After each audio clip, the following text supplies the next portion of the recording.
So as she said, I'm here to give you my story about what it's like to live under a roof with two parents and one parent, as well as what it's like to do it with being an only child. But first, you need a little bit of backstory in my childhood to really understand it.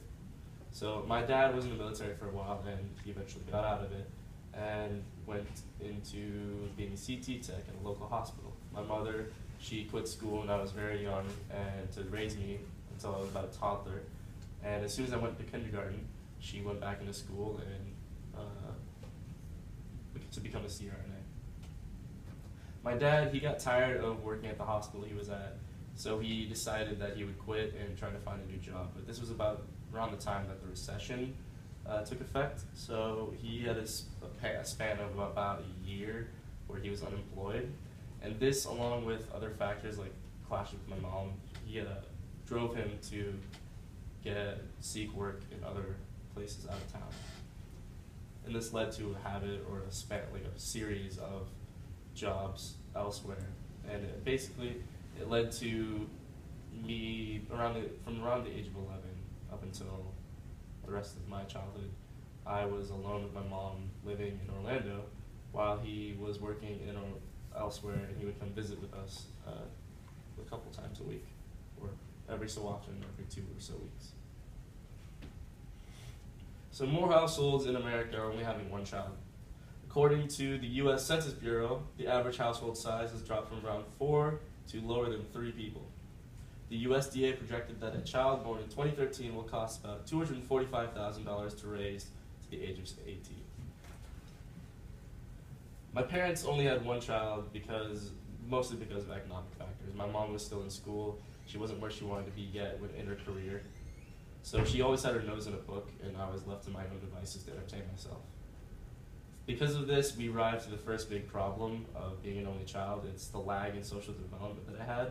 I was a pretty awkward kid for many, many years because I didn't have a guide to teach me how to get more friends other than the few that I had in school and the ones that I had around the neighborhood. Middle school arrived, and I got tired of being an awkward kid, so I did what I think many only children do.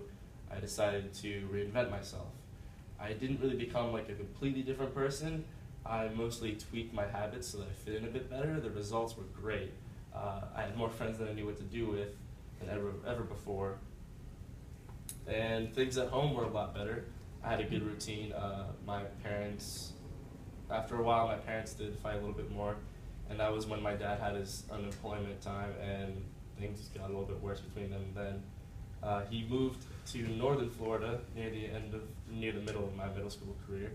That was the first time that he moved out of state, and then he went to Ohio later for about a year and came back down. High school was a big time for me. I grew a lot as a person, and obviously everyone grows and becomes a different person in high school, but I really think that I did more than most in regards to finding out a little bit about who I wanted to be. I found out aspects that I wanted to keep in my life and about who I wanted to be. And I used the observant skills that I learned from middle school when I was tweaking my habits to observe my peers and learn what not to do and how not to be from them. So it was really useful. That was the time that being an only child was the worst, I think, in high school, because my schedule was really conflicting with my mom's. She started working night shift. So I basically come home around 6 p.m. after swim practice, and she would already be gone. So many nights were spent just alone, and I didn't have a sibling to talk to or share the burdens with, so it was kind of rough.